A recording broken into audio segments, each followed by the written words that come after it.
The sensations were very real and extremely arousing. Frankly, I'm envious. I did fall asleep reading a particularly erotic chapter in my grandmother's journal.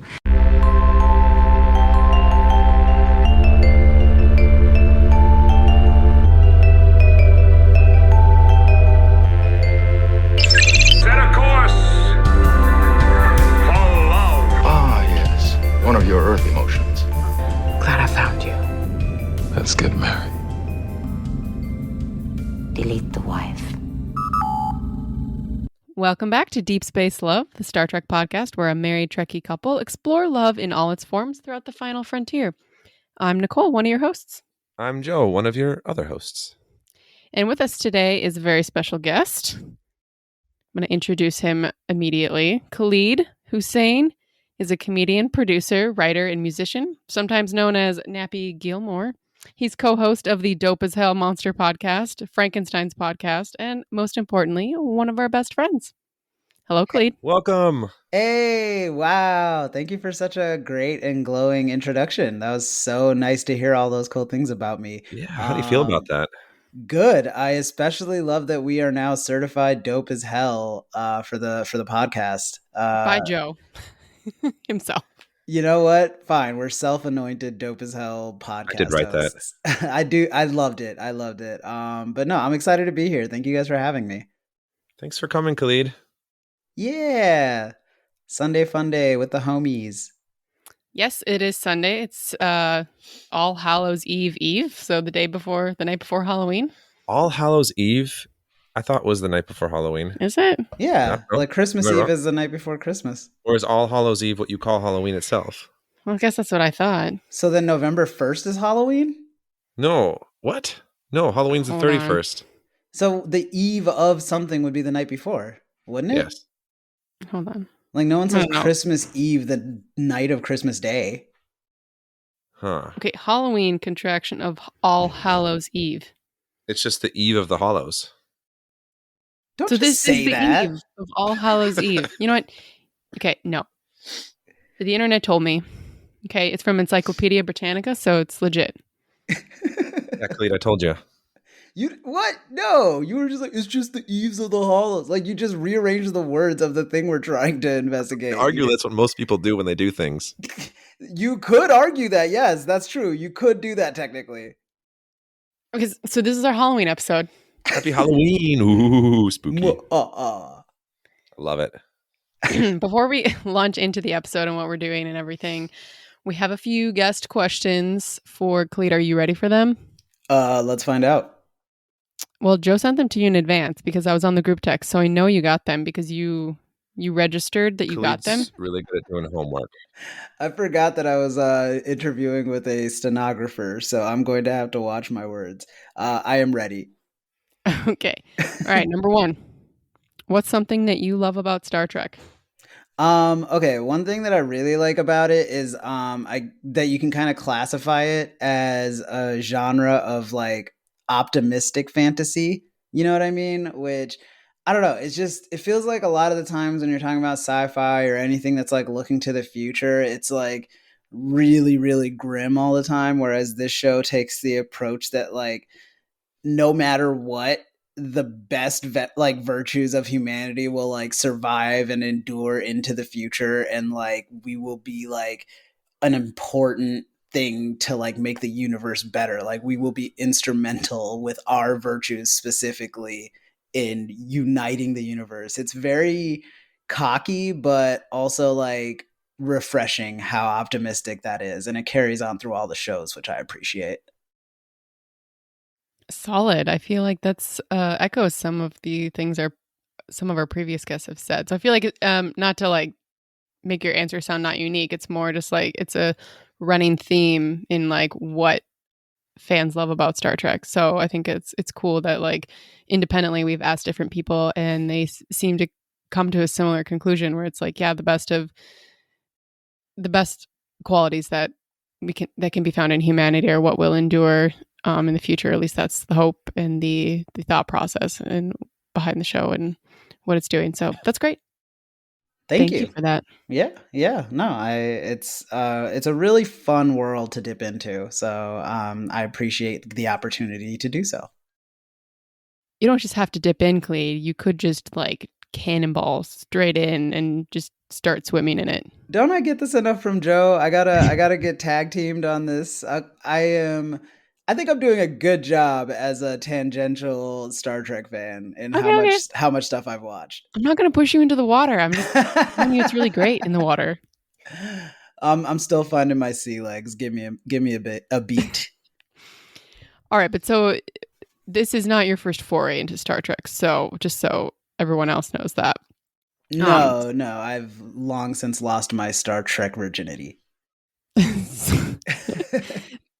Nice. So the second question will not be it won't be awkward because you do have some favorite or crew or show that you like to, it's kind of like your home base maybe whenever you think about Star Trek, your reference point, or I don't know, maybe what have you been watching in Star Trek, and which one's your favorite so far?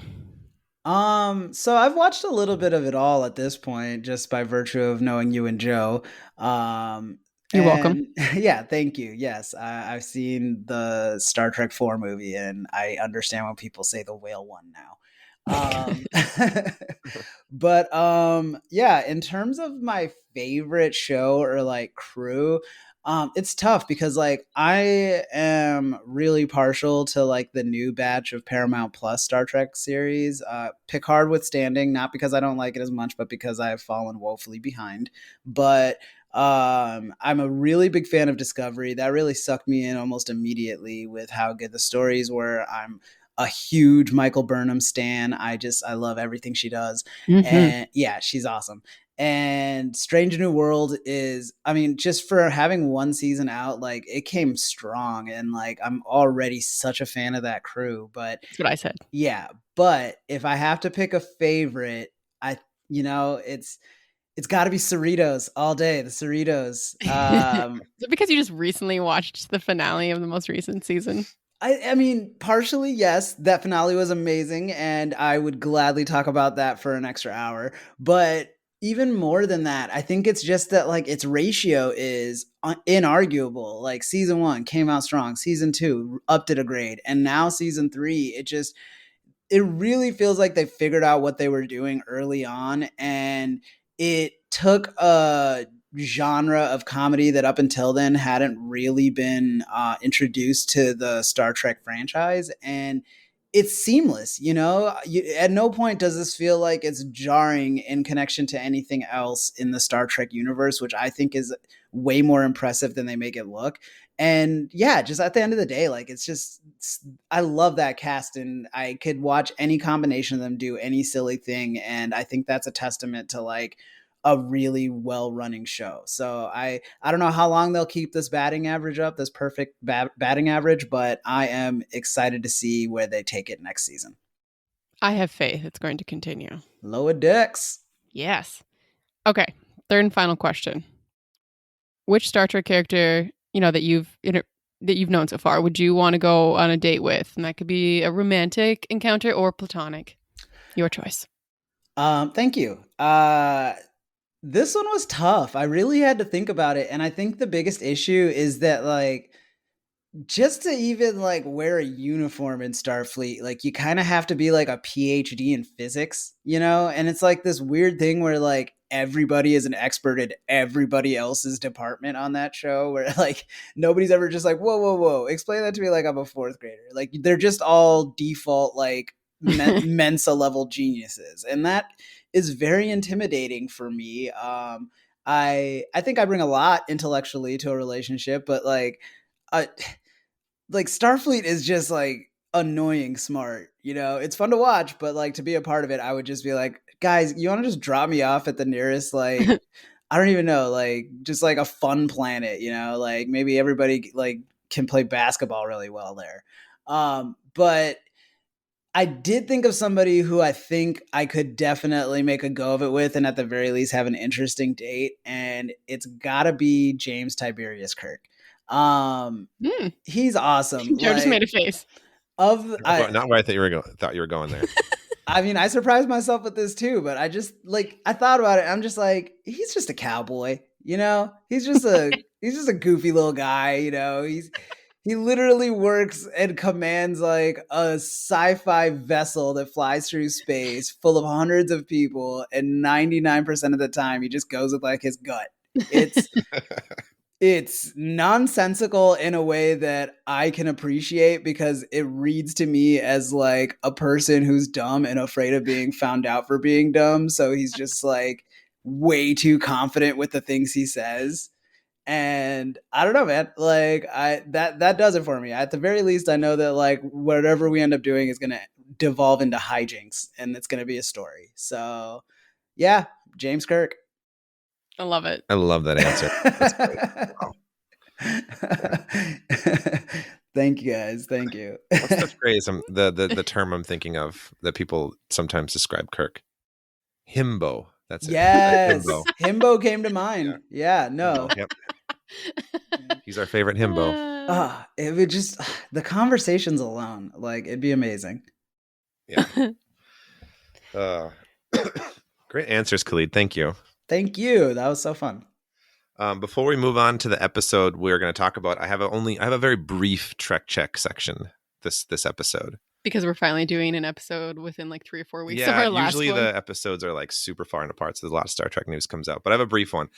So one small bit of news that kind of excited me, Khalid, this might be not interesting to you in the slightest, but maybe Nikki, you might enjoy this. But they just announced a new comic series coming out in the Star Trek universe called Star Trek Defiant, where Worf will be taking charge of the Defiant during this kind of era between Star Trek Nemesis and Picard. And I guess between Nemesis and Lower Decks in that sense, because that's the nearest next thing. But it's supposed to take place tangential to that new Cisco comic they announced, and so like whatever big mission that Cisco's on, the Worf comic is supposed to show like a different perspective of that. So they're kind of showing that they're going to kind of create this like multi-series arc that's going to reflect this like story, which is like a multiverse story and like some timey-wimey stuff. And they actually had an interview with some of the creators of this story, the stories that these comics are going to take over. And they're basically told that their goal is to not break canon in any sense. And they were told by kind of the creators, like, you can play with any of the pieces in the sandbox as long as you put them back so they're not messed up by the time we get to like the future shows in a sense. So they're going to be working hard to stay within canon, because sometimes the books have been and comics have been contradicted by the shows. And the goal of this is to try to not do that in this case. So I'm kind of excited to see what they do, because it's a largely unexplored like time frame of the Star Trek franchise. Like there's a big time jump between the last movie and then when like Picard really takes place. So it's going to be a fun era to explore, and it looks like they're going to bring in some cool characters. So I'm excited for that to start. Yeah, that sounds like fun. Also, I feel like Khalid can appreciate Worf. Yeah, Worf is great. He's awesome. Does he get the batleth? Of course, he has the batleth. He always has Always has a batleth. Yeah. I mean, you just want to make sure. You never leave home without it. Yeah. You shouldn't. I agree. So I don't have a date when that's coming out, but I'm excited. The Cisco comic just released, I think, this last week. So I want to pick up issue 1 soon, or I might wait for like the collected trade paperback. I'm not sure, but we'll see. The second item on my Trek checklist is the last item, and Khalid, this will excite you because you already kind of started digging into it. I wanted to mention that we just had our Lower Deck season 3 finale. So it wrapped up at season 3, and I know Star Trek Prodigy is beginning, although we unfortunately haven't gotten a chance to check that out yet. But I just wanted to ask you two what you thought about the finale of Lower Deck. So we got a glimpse of Khalid's thoughts here already. But what'd you guys think of it? I loved it. It was awesome. I already kind of texted you my thoughts initially, Joe, but it was super fun. I did have like a few problems with the season. Just like it felt like they were rushing a lot of things to get characters to a certain place to make the finale work. I don't know how much spoilers we're giving in this review, but you can say spoilers and then start spoiling. Okay, so yeah, like it just felt like there was a lot of like plot contrivances at times, specifically to get Mariner out of the Cerritos, so that she could have her like Han Solo moment in the third act. But like corners cut notwithstanding, it did work for the finale. Like the pacing of the finale was great, and additional spoilers. The villain's plan is so funny, and like his justification for like creating this like possessed AI and giving it like the arsenal to take out an entire fleet of like starships if it wants to, like all of it coming down to just him being kind of bored because he's made it too far up in Starfleet. Like that to me was just like amazing, just cherry on top of like this like just nonsense reveal.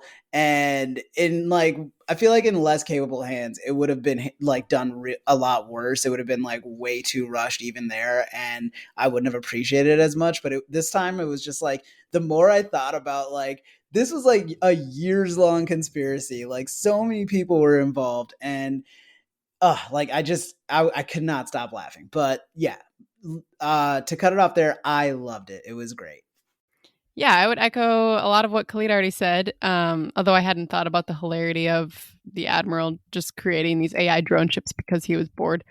Although I also laughed at, because Joe showed me the comments that you'd written or typed, I suppose.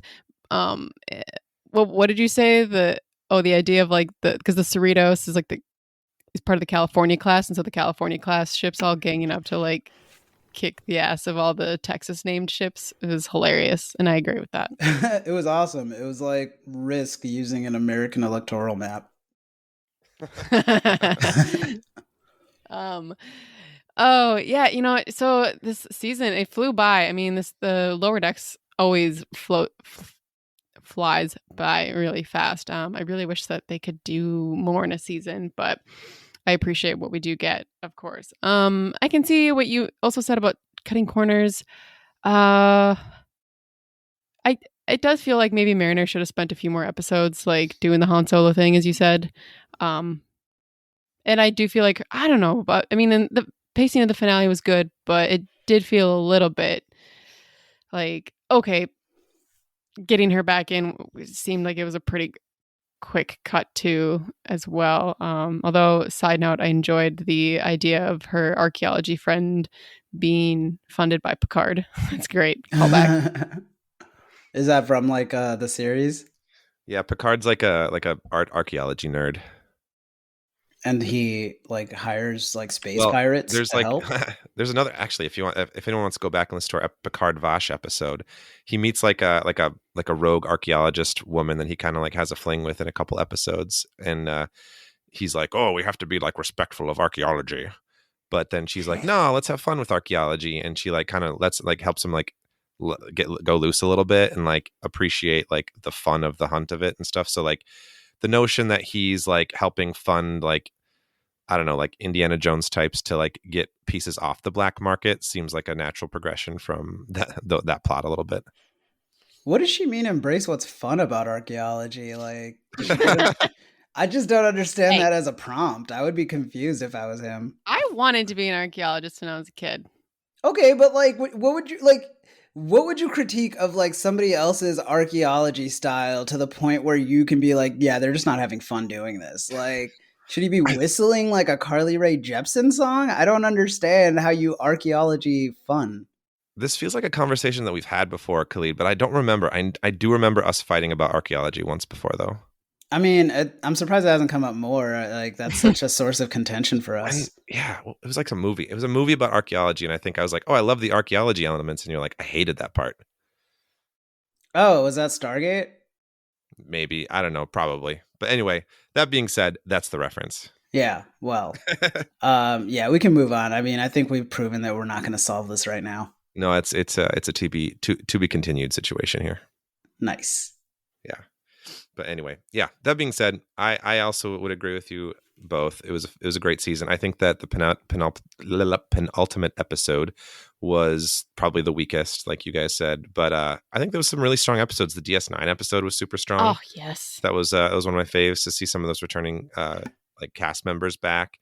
A lot of fun things. The Rutherford arcs were really strong. I really appreciated him getting like a bit of a spotlight this season too. I feel like both him and Tendi got a little bit more love this season, and I appreciated it. Yeah. I love that his backstory is that like he's a Fast and Furious fan. Yeah.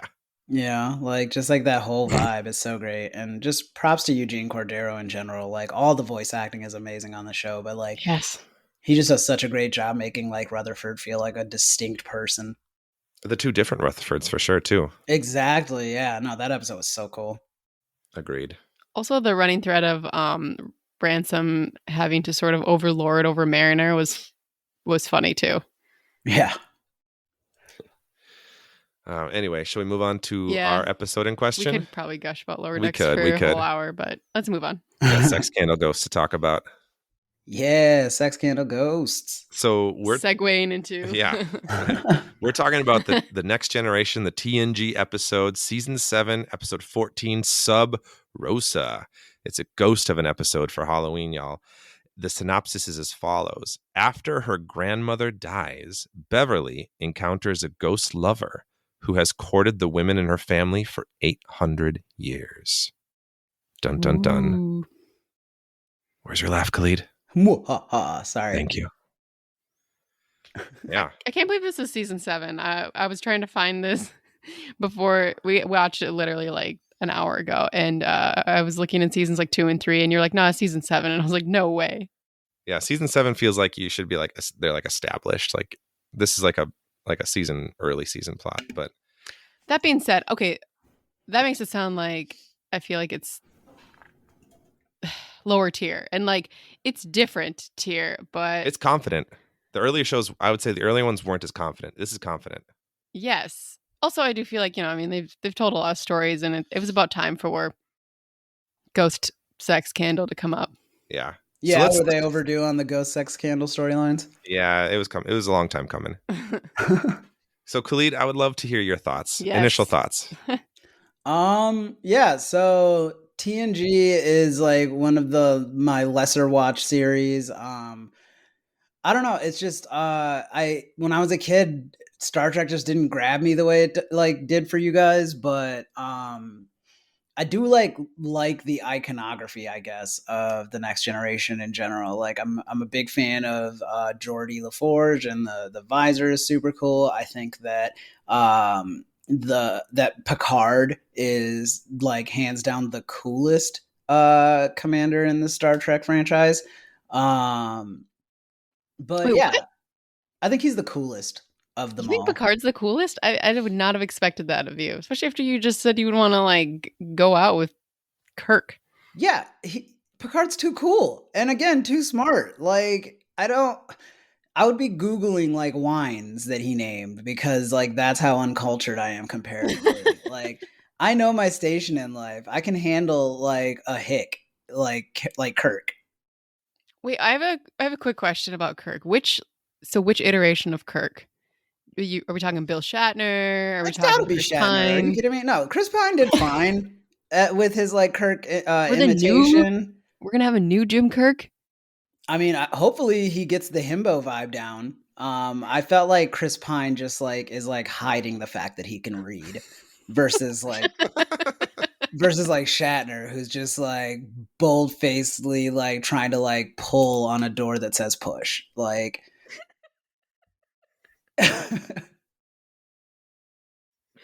Okay, I'm glad I asked that question. Okay, sorry, go on with Sub. Yeah, so back to the episode itself. I really liked it. It wasn't like grabbing me as much. I feel like it got like really quickly devolved into like soap operatic territory with the doctor lady falling in love with the ghost, but it was still fun, and I don't know, it had this like campy vibe of like the best way I can describe it is that like this plot line would do really well on Jerry Springer. No, just think about it. Like Jerry Springer like introduces like the next guest, and he's like, he's the captain of a spaceship, and she's the head doctor who has a on again, off again, but it's officially off when she falls in love with her Nana's ghost husband. Like like it's the drama's there, so like it's already just such a wild premise that like when it gets to that scene where Picard like busts in on them and he's like yelling at him, and it's like all this like tension of like You know what I mean? Like, there's like this like love triangle happening with the most ridiculous premise. And I appreciated it. I appreciated that it felt like vaudevillian and like funny, but not supposed to be funny kind of a thing. And yeah, just overall, I don't know. I would rank it as like some my top like TNG episodes that I've seen, but I think it did a pretty good job with what it was going for. Thank you for that. Yeah, no problem. I would agree, Khalid. I feel like this is an infamous episode and it gets a lot of like flack and like people joke about it a lot online. But like I realized I'd only really watched it, I think once. I think really with you before the first time we went through the show. But Oh, really? rewatching it, I like knowing what to expect. Like I kind of appreciated it more like for what it was trying to do, like in that campy sense. And like also like now I just feel like being more of a person who's like focused on like horror and trying to see like the gothic elements that they're trying to bring in. Like, so I don't know if we mentioned this was directed by this is a Jonathan Frakes directed episode too. And so like some of the like gothic horror like shots that he was trying to do were fun for me to see. Like the one that stands out to me is when Geordi and Data were walking through the graveyard and like the camera's like down by the ground and kind of just slowly creeping towards them. That just felt like a fun like atmospheric shot to like put into a story like this. But that being said, like it's like, I mean, this is basically like a Harlequin like paranormal romance novel like in the Star Trek universe. And it's like a bold choice to do that, but I mean, I appreciate that they went for it. Like, I mean, not all, it didn't all work, but it's fun. It's fun that it exists. It's a fun like element to the world. I like what they're going for with the Ronin character, the ghost. Like they're trying to give him this like old school, like elegant villain vibe, you know, like from classic horror, kind of like that, like Dracula, Phantom of the Opera, or even Candyman in a sense, where it's like this, like you have to fear this villain, but you're strangely drawn to them. Like he like sucks you into him to like you like corrupt you in a sense, like because he's strangely alluring. Yeah, And like so it's scary how hot he is. yeah, like I like that. And fun fact, like the actor Duncan Regar actually played Dracula in the 1987 film The Monster Squad. So he's got the bona fides, I guess. It tracks. He's got Dracula energy. He does. Big Dracula energy. So, but yeah, no, it was cool, I think. Got some fun facts for us, Nikki? Yeah, so Memory Alpha's got some various sort of background information. I guess this was originated from a pitch from a freelance writer named Gianna F. Gallo. Hopefully I pronounced that right. So the original spec script was that there have been aliens throughout history on Earth who had possessed people, and they were responsible for much of what we call supernatural or paranormal events. And yeah, I guess the producers were kind of distrustful of the story. They considered it a romance novel in space. And I don't know. I feel like there's a lot. I think, yeah, you kind of, the first time we watched this, I think you said, you were like, oh yeah, this one, you know, kind of infamous. And, you know, we were just going through, I guess we were almost done with TNG since this is season 7. So, I don't remember what I thought of it at first. I think I was just like, yeah, that's pretty kind of like campy and hokey and like feels a bit much. But I feel like you, I appreciated it a lot more on a second watching, and I'd probably appreciate it even more on further watches. And especially because like when you think about it, I mean, they basically got like another Memory Alpha thing, I guess, further down here, you know, under reception, you know, that's the production staff noted that fan response to the episode was split along gender lines, with men hating Sub Rosa and women loving it. And I feel like I love that because, like, I think, you know, I mean, there's a lot of like, you know, Beverly's pleasure as a woman coming through, and you know, of course, yeah, the men don't like that. A lot of the men don't like that, you know, the same men who are running around saying that new Star Trek isn't Star Trek probably, and all that fun jazz. It's just stupid. And so the idea this was on like, you know, primetime TV, and you've got like Gates McFadden as Beverly Crusher sort of like writhing around in a chair, basically having an orgasm, and it's like, you know, on like people's TV while they're probably watching dinner. So there's something kind of racy and fun about that in a way. So it's confirmed then that they're having sex when he ghosts into her. Based on what I'm reading about, like, the production, yes. No, I'm that saying was the my short read answer. too, but like I just wanted to make sure. I was going to ask at some point, so that's just very helpful for me to gather my thoughts. Yeah, there's something about, like, trying to get the ghost right, and I don't remember, the lovemaking without a partner, that's not easy stuff to do. Oh, and this is about Kate McFadden. She committed herself to it completely. It's one of the producers. I mean, she did a great job, I guess. Yeah, huge props to her. Like that's probably not an easy like job to do, or like especially like again like a Frakes directed episode. Like your friend is directing you and being like, okay, basically like simulate an orgasm in this chair. Good for them. But yeah, then like the Tales from the Crypt vibe too was pretty great. You know, I mean, it's a mixed bag of stuff, but like yeah, like you said, I mean it's not like the most amazing episode, but I feel like for what it was doing, it served well. I'm just trying to figure out like how good it must have been, like the ghost sex. You know what I mean? Like I can't imagine being like so horny I quit my job. That I think there was a little bit more to it than just that. I mean, it was just like, I mean, he kept saying like, I love you.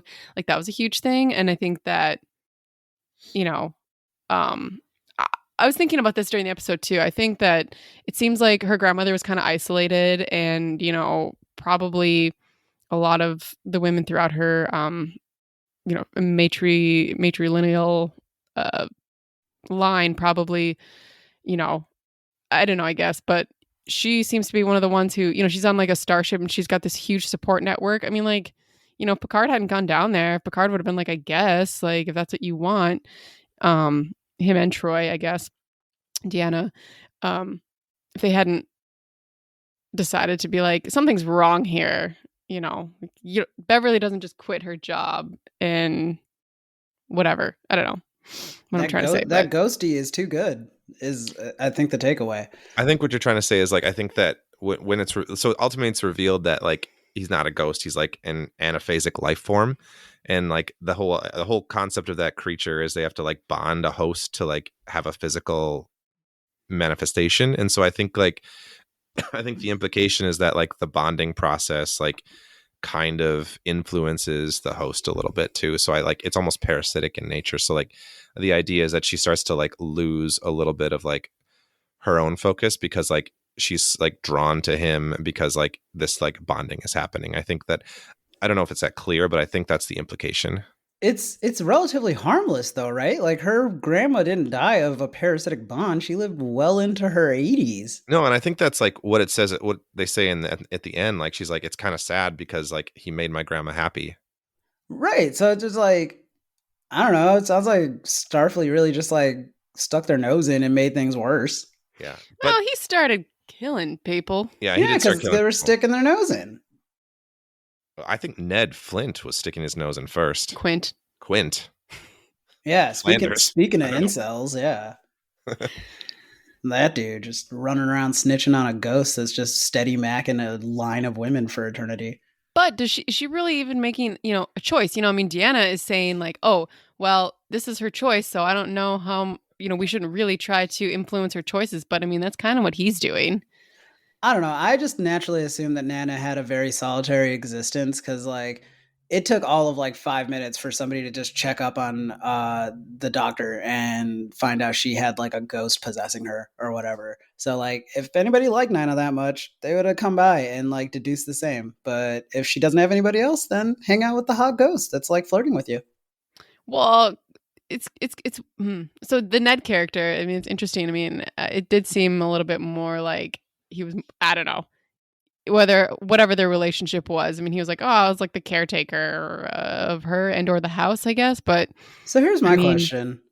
Go ahead. Ned, he's the only person on that like cosplay Scottish planet with a Scottish accent.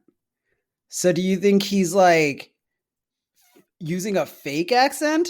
Or do you think he's from like the real Earth Scotland and just was like, I kind of want to go to this fake one? I could not. I don't know. I'm just trying to figure it out. Like, do they make people have that accent there? Or is it like Disney World where like he's playing a character when you see him? He seemed to be in it. I don't think it was for play. He died for it. I do love that, like, it's so contrived. Like, they could have just as easily been like, oh, yeah, your grandma, because you're human, died on Earth at Scotland, so we're going to go to Earth. They're like, nope, we're going to go to an alien planet that is such a fan of Scotland Earth that they're going to recreate as much of it as they can for people to, like, just, I don't know, remember Scotland. So I love that, like, just that sci-fi outlook of like, no, it's got to be more contrived. It's got to be convoluted as hell. They totally do that in early Star Trek, though, too. Like, there's an Irish planet they visit. That's, I mean, okay. And then there's, yeah, there's an African planet too they visit. It's super problematic. No. Super problematic. No. Like Name people like one thing that's problematic about planet Africa, Joe. oh man, It's another episode. It's not a good one. I just love the idea of like any alien species seeing like Scotland and being like, yep, that needs to be recreated on a planet-wide scale. I always get the sense that, like, I mean, they're like, oh, it's the planet, but I don't know if it's the whole planet. I mean, you know, maybe there's one continent and the rest of it's water or something. I don't know. They said it was a terraformed colony. So I think, to be fair, it was like an Earth colony that just was like, oh, we're going to like we're like Scottish or something. That's so weird, though. I mean, That's yes, I'm such not saying a it's weird not. decision. I mean, welcome to Star Trek. Yeah, like, I mean, it looks like it's like old, like 1800s vibes, but she had a computer in the house too. Again, that's why it's weird. I just don't understand why you would like commit everyone to this design choice. I really want to see the new Star Trek shows like go to a planet like this that like decides to make it like the 1800s. Has computers, you know?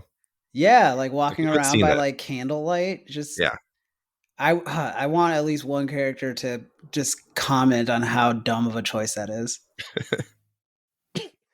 Wow, I feel like we got way off base here. That's the important stuff. Oh, I did have Yeah. another question. Okay.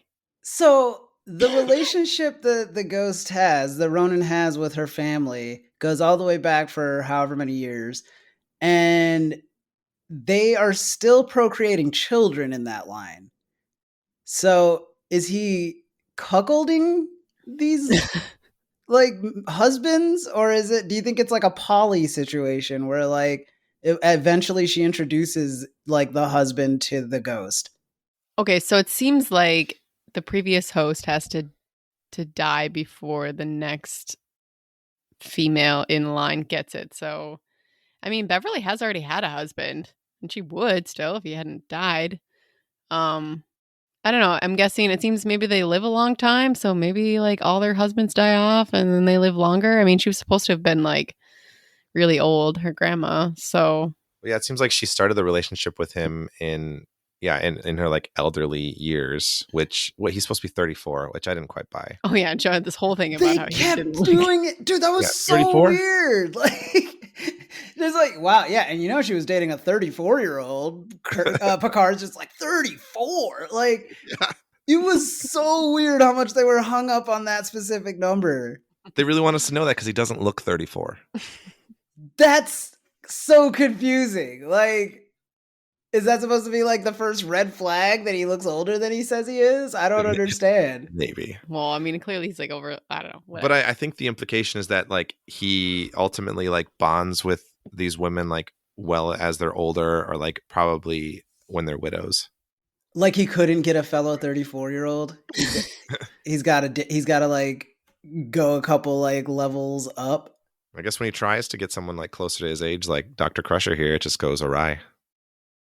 That's what I'm Got saying it. is he preys on the isolation of the elderly women. Yeah. So it's predatory.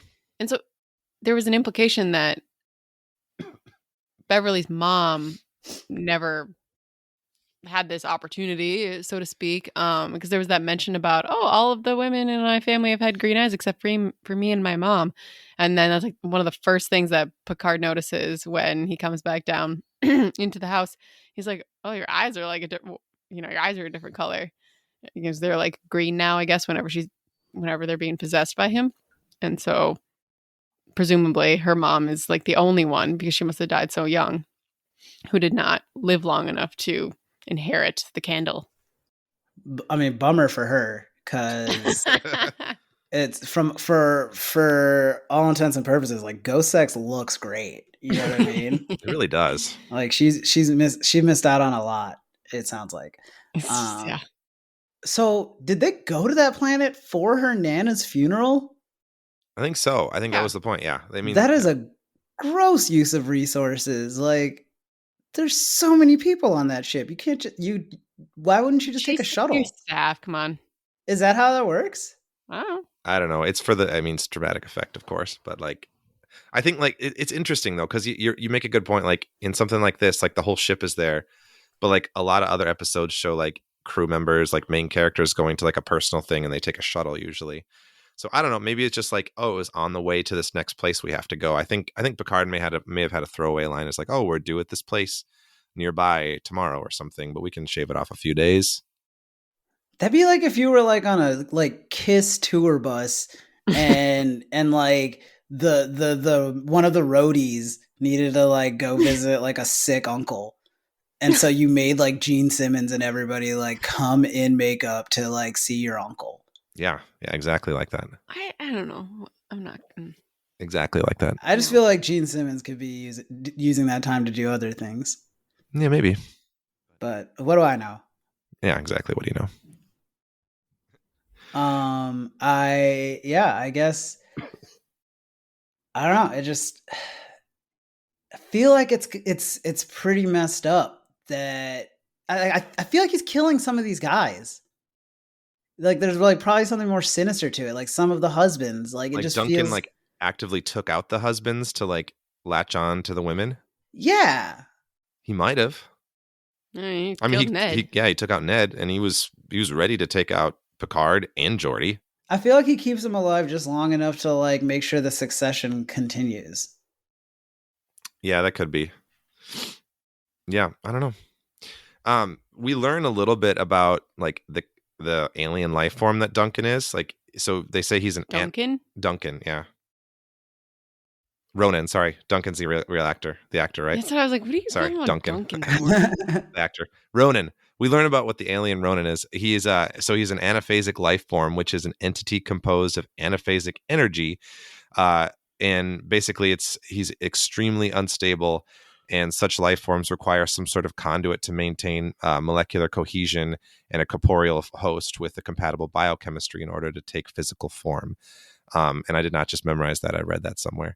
That was Anyway, a mouthful. It was a mouthful. But the interesting thing is, so this concept of an anaphasic life form has never been brought up again in Star Trek, except for one instance in this current season of Lower Decks. Whoa. Yeah, it was the episode where Rutherford was racing himself, the implant malfunction episode. And when he first realizes implant is malfunctioning, he says he worries that he is being taken over by an anaphasic life form. So that's a deep cut. Super deep cut. Yeah. I thought you'd appreciate that one. Yeah. Did you have any other interesting facts, Nikki? I just had the one little spiel I was going to... Oh, okay. Effects supervisor. Here it is. The effects supervisor, David Stipes, recalled the challenge really was to get the ghost. I thought everyone was really courageous in tackling this story, but if we didn't make that work, the whole story wouldn't sell. How to do purposeful, borderline, erotic ephemerals to look like it's caressing and hugging Beverly without looking ridiculous or lewd. I love that people had to think about that. Yes, that's great. How do we make the sex ghost come to life? I mean, it's the eternal question. Anyway, that was the quote I was looking for, and I found it. I like it. Yeah. Is there any other instances? I mean, I don't know why I'm thinking of this, but I was trying to think like what other instances do we see like ghost sex stories? I'm sure they're other than like paranormal romance books or something. Like I'm thinking of the Ghostbusters scene, right? The original Ghostbusters. Yeah. That's what keeps coming to mind. Like, so like Beverly and Dan Aykroyd have something in common. You mean Case McFadden? And I guess, yeah. You keep mixing up the actors and the characters. I don't know. They did a ghost sex joke in one of the Scary Movies. I remember that. Oh, they did. Yeah, I remember that too. Yeah. I guess that works, yeah. I don't know why I thought about that, but I'm- All right, classic Joe taking us down a ghost sex rabbit hole. I do that from time to time. Shall we move on to like the romance elements? Let's do it. Yeah. So I sent this to you, Khalid, but we do have a patented rating scale of how we like to break down the romance in question each episode. It's a 5-point scale. We start at the lowest with a red alert, which is pretty toxic. Yellow alert, we don't feel good about it. A fascinating, meaning intrigued. You like to see where this is going. Fully functional, meaning like a really good, solid relationship. And resistance is futile, which is too hot. First of all, I have two things to say about this system. One, I don't actually think it's patented. I think you just said it was. Wow, someone called you out. Did I say patented this time? You said it was patented, and I immediately was like, Joe would not take the time to patent this. I'm not gonna reveal that to anybody. Okay, fine, whatever. I'm just calling your bluff is all I'm saying. Somebody else try to just use this system and see if Joe has any legal recourse. My other comment is that I like that you just like start with a color alert type of grading system and then immediately like abandon it by the third one, and it's just like what you kind of think of it at that point. Well, I mean, like Star Trek only had those 2 alerts for a while. They did add more. There's like a blue alert in Voyager. There's the black alert in Discovery, but they're not really like weighted. Blaming them for not like coming up with other color options. Yeah, blue alert was landing on a planet. Were you just like, okay, they gave us red and yellow. What else can we do? I don't exactly. You got to move panic and forget that there was a spectrum of other colors. I did. Okay, I not you. I made like most of it. Yeah. So talk to Nikki about that one, Khalid. Well, Nikki, same question for you. Honestly, what is it? I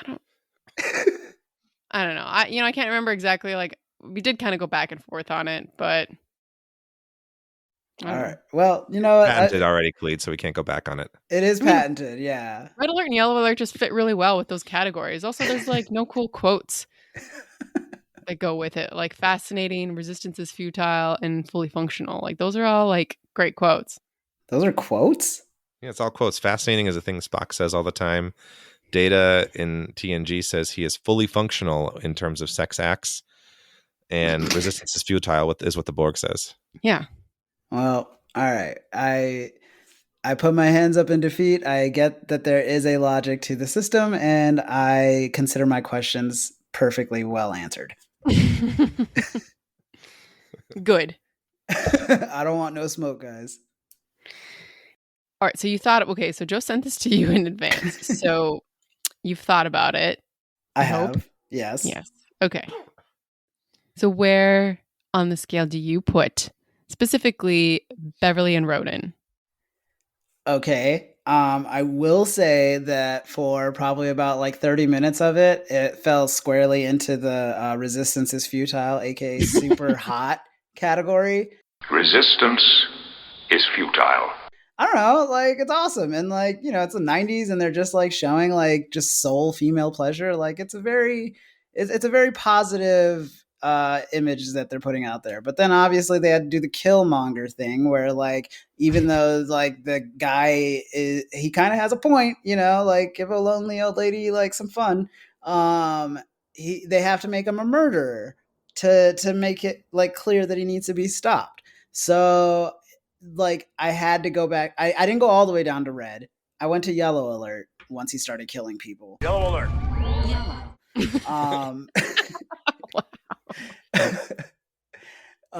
He was still pretty charming for a lot of that third act. So I couldn't go full red alert. And yeah, I don't know. I mean, she says it herself. Like if she had stayed with him, like she'd had a pretty pleasant life. Like, you know, minus the murders. So like can't argue with like the character themselves, like with their assessment at the end of the episode. So yeah, yellow alert. Thank you for that assessment. You're very welcome. What about you guys? Well, Khalid, I wrote down actually similar thoughts to you. I was giving it a resistance is futile for a while. Resistance is futile. But my reasons kind of were I gave it thought it was kind of hot because I like the it's very progressive. The idea of like a non-corporeal being and a corporeal being like getting it on. Like I like that idea, like non just humanoid species can like have a relationship with a humanoid species. Like we're progressive future, like everything's fluid. I'm all about that. And I think that's great. But what brings it down to a red alert for me is it was very manipulative and like kind of toxic. Like he was like eking his way in there. Like he was like manipulating her, like using his sway to like get her on his side, that kind of thing. Like I think what he did with probably the Nana probably would have been a resistance is futile and probably stayed that way until she died. It sounds like it was great. I'm all for it. But the way he was doing with Beverly, it seemed pretty like it didn't feel very like I'm getting full consent here. It felt like, no, I'm like at first when she came in, she was like, stop it at one point. And I don't think he ever stopped it, Yeah, that was an interesting break, actually, because I was wondering, I was like, okay, she just said stop. And then I was waiting to see what happened. And then it's like cut scene. Yeah. And so I don't feel like the implication was like, he obviously didn't, because he kept like manipulating her into like wanting to like become one with him to the point where she leaves her job. So like, it's for me, it's definitely like a resistance futile / red alert. Just because he's evil. But I do like your point, Khalid, about how they like Killmongered him. Like they like made him into a villain for the sake of like the drama of the episode. And if they would have like been more ballsy in the writer's room, like it could have been like an interesting thing to see, like how, like if he wasn't like truly like take that villainous turn. I think that could have been more fascinating of an episode. So I like that idea. But as it stands, I think I'm going to go with the resistance is futile / red alert. How about you, Nikki? I don't know if I don't know if it was like resistance is futile. Maybe like fully functional, because it seems like he was. I am fully functional. At first. And then I'd have to bring it back down to the red alert. I wanted to try and do like yellow alert as well and not be like, oh, it's clearly like toxic. But it was interesting. I felt like the way that she started reacting, especially once she like let him come back up to the ship when they got there, like felt like she was going through like an addiction, actually. Like not just like, I don't know. It seemed a little bit beyond like, being in love, or even like, I don't know. I mean, unless she's a sex addict, I don't know. Like, it's not really the way Beverly's portrayed otherwise. But, I don't know. She was sort of like nervously like getting up and down on the bed. She was kind of like shaking. Like it was sort of this like she couldn't like breathe almost until she knew he was back there.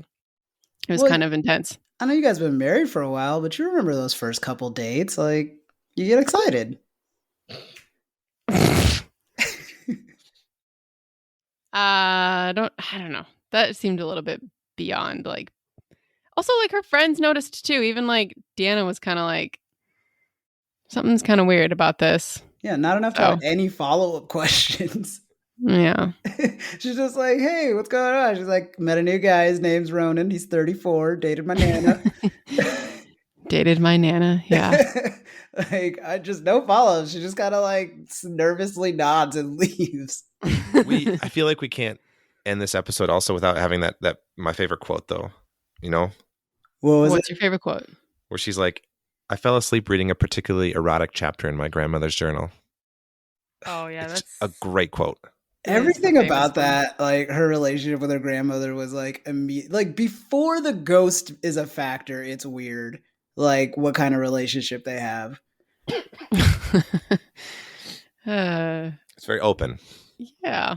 Yeah. Sorry, we interrupted you. Keep going. No, I guess I didn't really have a whole lot to add. You guys kind of like I just felt like it seemed a little bit like not only, so the whole idea was that he needed her, but I feel like the way he like would hook them in is by somehow it seemed like he made them need him, not just like want him, but need him. That was what I was getting at with like the addiction factor. I mean, he tried to kill people, but I mean, I guess he could argue that was in self-defense, but I don't know. I feel like yeah, it was a lot more sinister than that. Because I mean, obviously, like he could probably tell that she had more of a support system, and you know, she wasn't just isolated on the planet. An elderly old woman who just looking for companionship. Again, that was kind of like, okay, sure, but yeah, in order to like continue his. Also, like, where would he go from there? Let's just I mean, it's not like Wesley is her only son. I mean, again, is he going to convince her to like have another child? I don't know. He's going to give her a hall pass. Yeah. He's 800 years old. I think he's open to like some leeway with stuff like that if he wants to keep the train going. Maybe that's why Ned was around originally. But so Nana's going to have a whatever. No. Future medicine, I don't know. Well, he pushed Picard away. I mean, well, Picard is an intimidating guy. I think I've already established that. You know what I mean? I almost feel like I want to comment on Beverly and Picard in this episode too. It's like hard to know what to say though. It's just sort of. Are they exes or is it like a will they won't they? Oh, okay. Sort of a will they won't they, I'd say. Like so a little bit of history, like her husband who died was under Picard's command, like prior to when the series began. So they knew each other. They were all friends before that. And then like, I think it's implied like they kind of grew closer, but they like, just like almost like a respect thing. Like they never let anything go further, but there's a lot of episodes where it comes close. And in one of the finale, there's like a alternate future scene where they are married and also are divorced, but had gotten married. Oh, okay. So yeah, there's definitely a will they won't they kind of element. Yeah, that's cute. Yeah, it's a fun one. So it's why it's been really exciting that Gates McFadden's finally coming back in Picard season 3 because like the question of like, did they ever get together? Did anything happen? Like was never answered in seasons 1 and 2. But anyway, well, here's hoping those two kids figure it out. Yeah, to them. Yeah, I mean, I guess it's very clear that Picard's concern goes beyond like a captain losing his chief medical officer. Okay, yeah. So it's not like a staffing shortage that he's trying to get ahead of. No. Cool. There's a shortage of Beverly that he does not want in his life. He needs him some Bev. He does. We all do. I mean, I've only seen her in this episode and I'm a fan. Yeah, this is quite the intro to... But no, you said you have watched some TNG. I'm sure I have, yeah. Sure. So, I mean, this is probably the only episode you've watched that like focuses on her for sure. Yeah, at least the only one I've seen that focuses on her and like ghost sex. I'm pretty sure I haven't seen any other episodes that revolve around all that. You sure? Like 90% sure. Okay. Okay, any last thoughts? No. We got to have Khalid back on soon. Oh yeah, I'd love to come back. You guys are awesome. This is super fun. Yeah, thanks for joining us this one. This was a fun one, honestly. It was a fun intro for you to do like a TNG and intro for you in the podcast too. Yeah, and it's nice being in the guest chair, like letting y'all run the show and I just get to say dumb stuff every once in a while. Yeah, that must feel nice. Yeah, I mean, we both know I'm working so hard on the other one. You are. But yeah, thank you guys for having me. It was really, really fun talking about this episode. Agreed. It was good to have you on. Thanks. So before we send off, though, we'll just thank you all for listening, for joining us. Hopefully, I get this out on Halloween or the day after Halloween, potentially. Regardless, I will consider it still spooky season, so it will be out soon. I guess that doesn't mean anything to you listening right now, but that being said, if you like this podcast, please check us out at DS Love Pod on Twitter. Give us a 5-star rating. Khalid, I think guests are required to leave us a 5-star rating and review if they've been a guest. I think. Yeah, I didn't read the fine print, so I'm probably locked in at this point. You're locked in, yeah. Just kidding. Yeah. Just kidding. But yeah, that will help get our podcast out to more listeners, into more ears. So if you like this show, say something nice about us. Khalid has given us a glowing review on your other podcast. You guys' other He podcast. has, yeah. So in words, in speaking words. I've given my speaking 5-star review, but I think I need to have it in paper. just can't transcribe that into the form. Into my Into the dictaphone. form. I'll do it into my dictaphone. The dictaphone. Comment form, the review form, like whatever. You made it sound weird. And it wasn't. God, Joe. That's what I do. God, yeah. I know what Khalid feels like. Thank Every other you. Sunday. Although, to be fair, I live with him, so. Yeah, no, you win. You win. You get the sympathy here. Yeah. Thank you. I feel so loved. We do love you. Yeah, but like most things you love, it takes a lot of effort. Oh, well, Great. to end on that note, hopefully everyone has a happy Halloween if you enjoy celebrating Halloween. And hopefully we'll be back again. We're going to be back again. I meant hopefully.